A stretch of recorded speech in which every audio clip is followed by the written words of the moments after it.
You're listening to The Bible Guys, a podcast where a couple of friends talk about the Bible in fun and practical ways.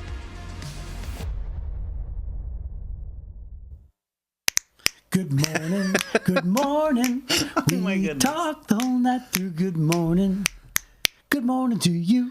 Man, here we are. What is this? Is this Wednesday? It's Wednesday. People are so happy. Oh yeah, I'm sure. Right here in the middle of the week, thrills everybody. Right in the middle of the week, you just made their day. It's Hump Day. Now they're just bopping around, all happy because you sang good morning to them. Good morning, everybody. So you're welcome. You are welcome. Hey, we are the Bible Guys, and we want to welcome you to this episode. And we are very excited about this brand new segment that we have to launch into. Yeah, so this is called the Alphabet Story. And I was just talking about this with you. We used to play this game a little bit on occasion when we were on road trips. I've never played this game. I haven't played it in years. But an Alphabet Story is a fun and creative game where we each contribute a sentence that begins with the next letter of the alphabet, continuing until we've gone through all 26 letters. So the goal is to create either a coherent or a silly, absurd story. And a lot of times they're funny because of the random nature, letter by letter. Yes. It drives the next sentence. Yes. So, for instance, A, B, C, D. A, big elephant, wandered into the town square. B, by the time anyone noticed, it was already sitting on the fountain. C, curious onlookers gathered, whispering and pointing. D, Dr. Johnson, the local vet, ran over to check on it. Right? That's kind of how it's supposed to go. So. Okay, so we're going to do A, B, C, D. Potential to be a little bit long, so we're going to have to. Well, we have to pop through it. We have to pop through it. Well, if each of them has 10 seconds apiece, it's still only 260 seconds. Wow, you did all that math. It's not very long. Well, 10 times 26. Yeah, I get it. All right. Yeah. All right. So you want to start? Okay. Yes. How about How about this? A big dog wandered into the town square because he was looking for food. Canned food was not his favorite food. Dogs love meat. Eggs are a good substitute for meat. Good gravy. This is hard. I know. Following the dog was a cat. Oh, man. Now I don't know. I had a theme for a minute. Going around the hen house, both the cat and the dog were looking for eggs. Hens lay eggs. In the hen house were lots of eggs. Just as the dog was walking in the hen house. Now I got K. Comma. How do you start with K on a comma? Uh-huh. I know. Just as the dog walked into the hen house, killing hens was on his mind. Nice. There you go. Little did the dog know, comma. Most dogs prefer to do something else. Little did the dog know that most dogs prefer to do something else? Oh, yeah, sure. Okay, all right. So he's just self-centered. He only thinks what he likes. Okay, all right, period. Never before had the dog and the cat witnessed what they just saw. Only for a split second was it before their eyes. Perhaps they were confused. Quite possibly. I don't know what you think they saw. Right as they walked in, they saw an owner chopping off the head of a chicken. Seeing this, they ran out of the hen house, thinking they were next. Unless they could find another victim. Very fast, they ran. Very quickly? Oh, yeah. Okay. Very quickly. Wondering who was going to be next.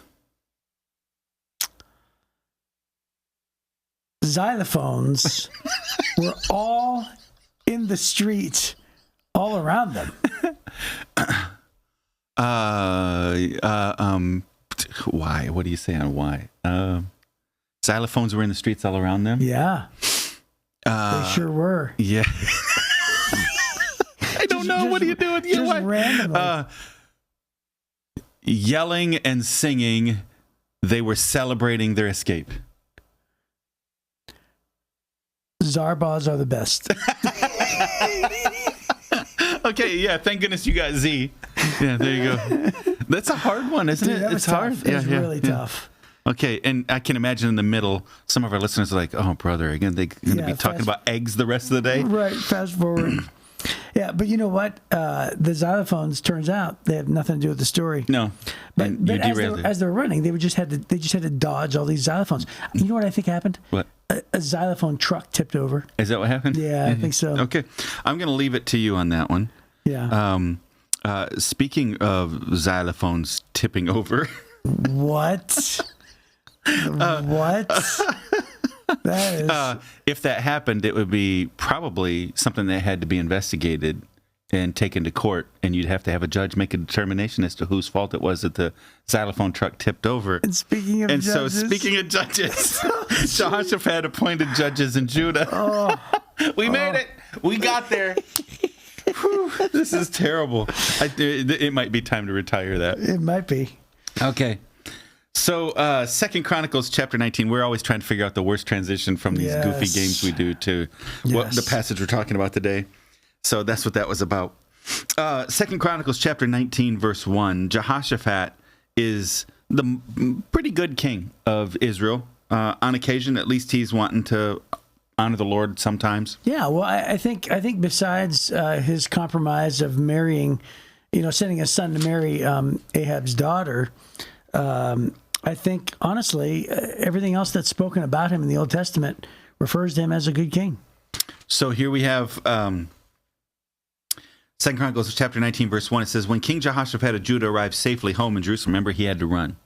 Right. Because they were trying to kill Ahab, and he prays. And apparently he turned around and said, "It's not me! It's not me!" And they all like, okay, and then he's afraid, and he has to run.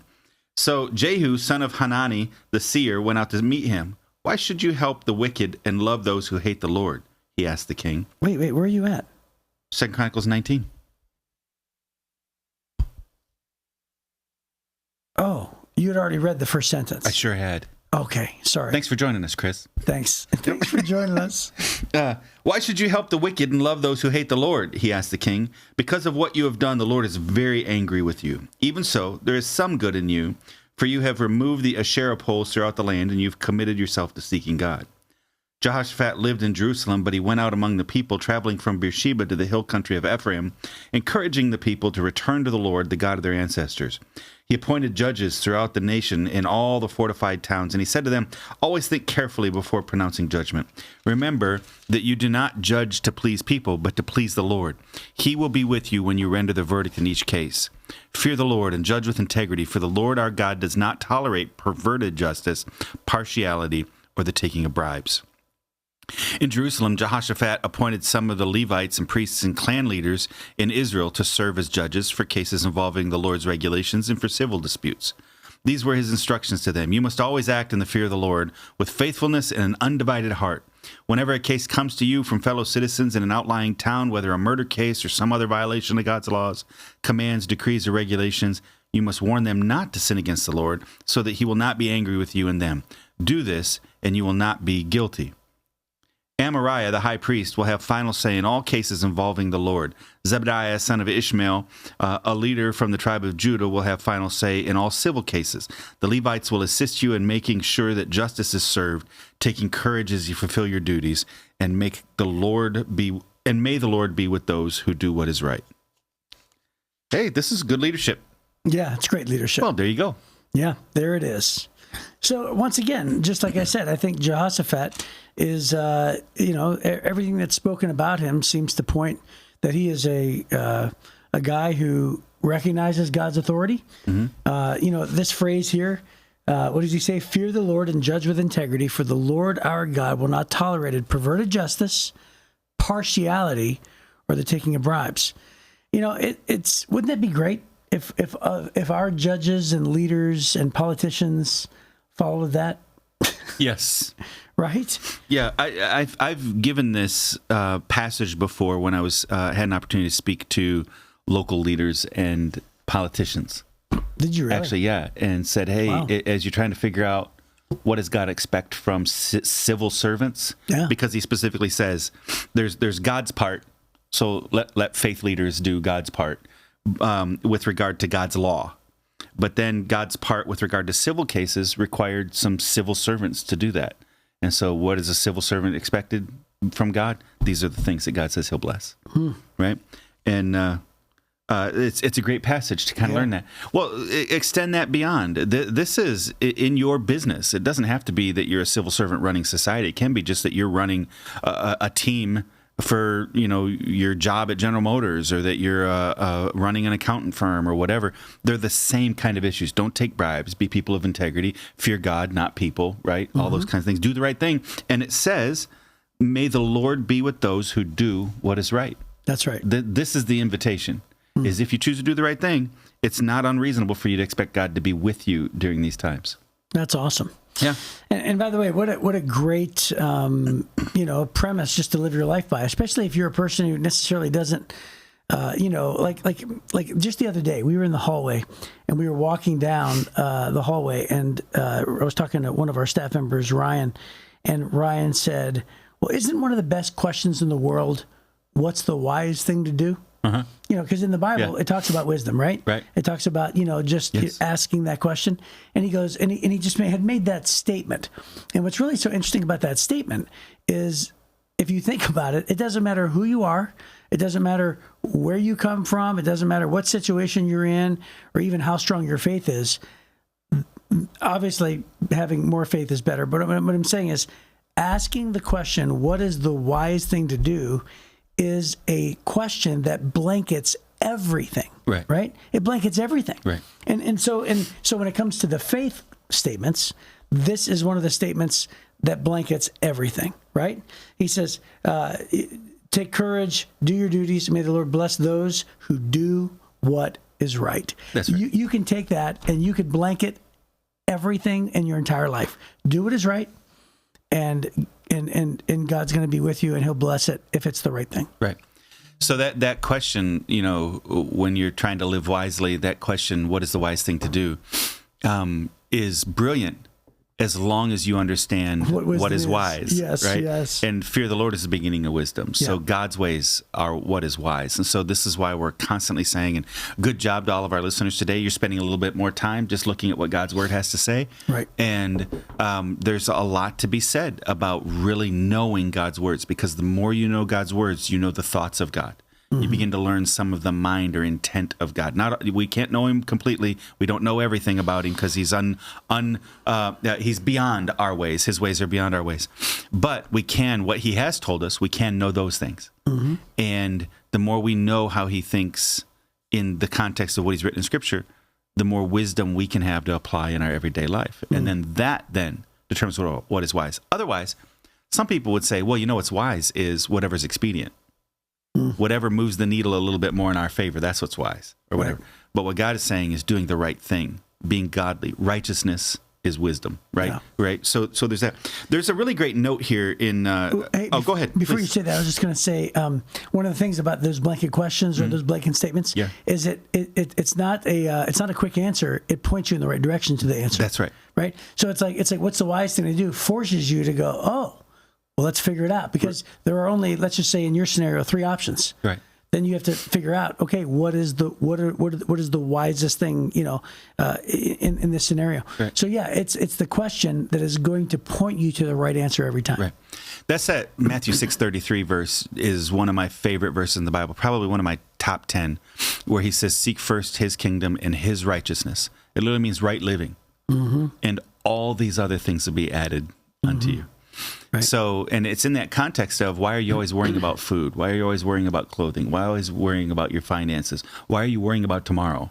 Right? You ever seen that verse? That whole passage. Yeah. So he's challenging them about all the things they worry about. He said, listen, all you have to worry about is seeking his kingdom and his right living. and all the other stuff God will take care of. And so that's it. So anyways, there's this note in the Life Application Study Bible for 2 Chronicles 19:8, which is a parallel passage, which is the passage we just read. And it says, Jehoshaphat appointed priests and Levites to help in administering civil laws. Many years earlier, Moses had chosen men who were capable, faithful, and honest to help him judge disputes among the people. You know, there's a lot of benefit of looking at seeing other successful leaders and saying, I should implement that in my situation. Right? And that's what he did. Exodus chapter 18 is where Moses did that. Obviously, the best kind of leader is one who always acts with reverence for God. And then this is the phrase I wanted. Effective leaders get the job done. Faithful leaders make sure the job is done in God's way and in God's time. That's great. Right? So that's what he's challenging them for, is faithful leadership. They're careful to instill God's wisdom in future leaders and God's values in the entire community. That's I love this passage, and I love that note specifically. Mm-hmm. Yeah. Faithful leaders make sure the job is done in God's way and God's time. Yeah, that's awesome. And you know what? It's a good time to probably just think about. There's a lot of kings in the Bible, right? Mm-hmm. And there's good kings and bad kings. And when it comes down to it, a bad king is just a bad day, right? It's just not great when you're under a bad king. Right. And you think about it in terms of your business, think about it in terms of your family, right? Whoever's king, if they're a good king, man, it's great, right? If they're a bad king, it's just a bad day. And it's a lot of bad days. So it then just sort of, amplifies the importance of, hey, whatever role of responsibility that God has given you, do it well. Right. Be a good king. Yeah. Right. And that includes moms, or that includes dads, that includes bosses, that includes whatever role that God has. Hey, if you're a friend and you have influence over a group of friends, be a good king. Right. That idea, I've been thinking a lot about it. I don't know why, but John Eldridge's book, Wild at Heart, has been on my mind quite a bit lately. Yeah. Maybe I just need to go back and reread it. But in that book, he talks about the development of a man, right? And the stage that you and I are at in our lives, we're in our 50s. He would kind of say that's the king stage, right? Sure. Prior to that, what do you have? What do you remember that order? Warrior, I think. Yeah, there's a warrior is right before our age. That's that 35 to 45 year age, and before that, there's the.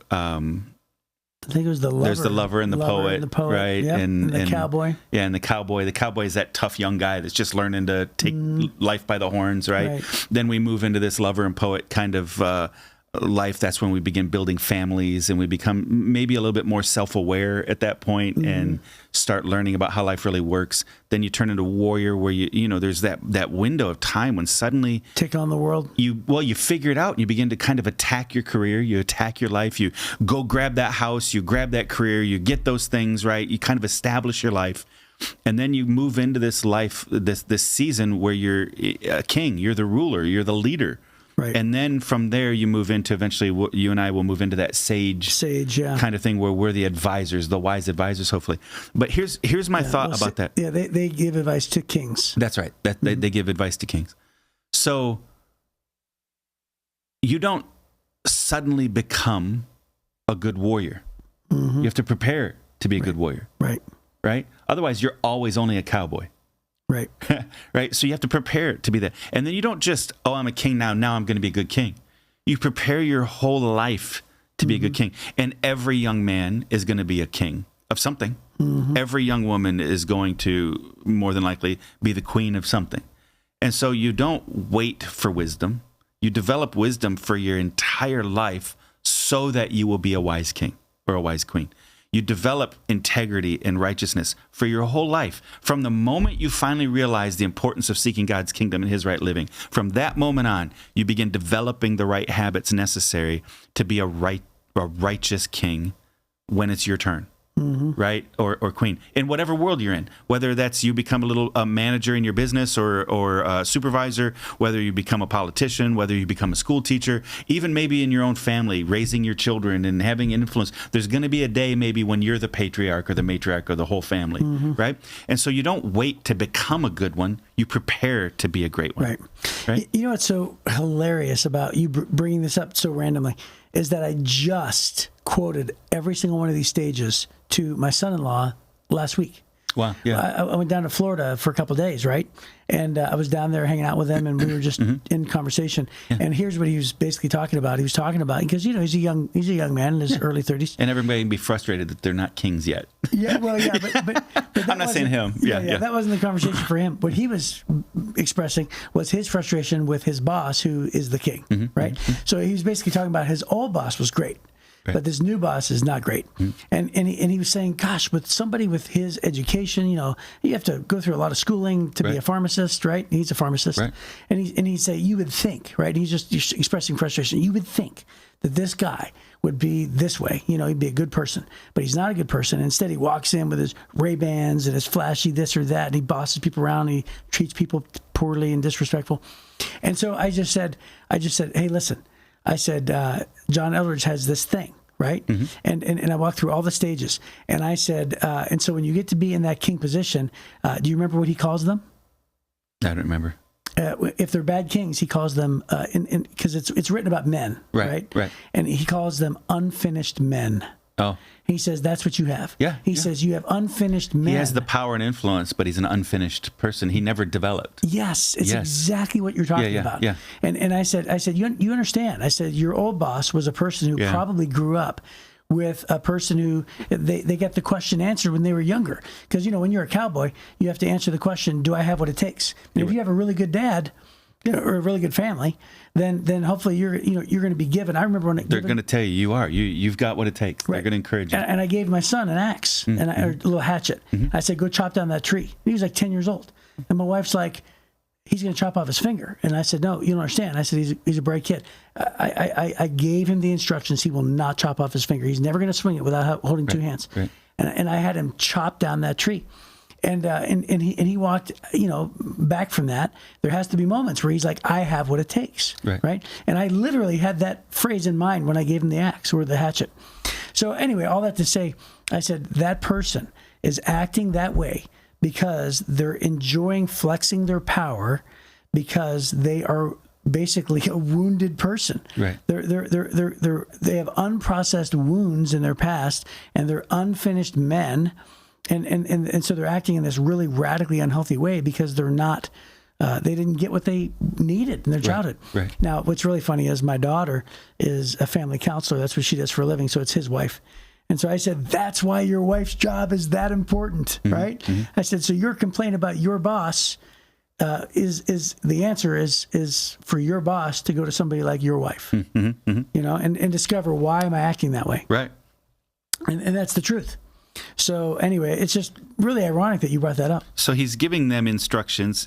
First of all, he's finding faithful people already. Right. So he's going to the Levites and he's going to some of the priests. Isn't that what it said? Didn't it say? I think that's correct. Yes. Yeah, he appointed judges throughout the land, fortified towns. In Jerusalem, Jehoshaphat appointed some of the Levites and priests and clan leaders to serve as judges. That's in verse 8. And so he's putting priests there for the Lord's regulations. And then he's putting clan leaders there for civil disputes. Right. That's what he's doing. But he's finding wise men. And that's what Moses did in Exodus 18. Right. Jethro, his father-in-law, said, hey, go find some wise men that you can trust. Right. And learning to delegate this kind of authority is important, but he also gives very clear parameters. Your authority exists in being a good person. Right. And this is what my definition of being a good godly person, a good godly judge is that you're going to be people that are going to have undivided hearts, that you're always going to act in the fear of the Lord. You're always going to be faithful. You're never going to take bribes. Right. All those kinds of things. And partiality. Right. You're going to do it wholly. Right. Completely and totally. Right. You're not going to tolerate perverted justice. Right. All those things. And so he defined it well. That's what a good king does. When a king delegates, he also provides really strong parameters and good development and training. So he's looking for faithful people that he believes he can trust. They're faithful people. They've already demonstrated that they're good people. And then he said, okay, even in that context, I'm not just trusting you to be good. This is what it means to be good. Yep. And then you take the civil disputes and then you that have the authority and the spiritual leadership, you take the God's regulations, and you guys help me sort these things out. And That's Israel great. continued to prosper, or not Israel, but Judah continued to prosper because of these good plans. That's great. Yeah. Well, hey, that is our time, and that's where we're going to end. So hopefully we will see you next time on the Bible Guys.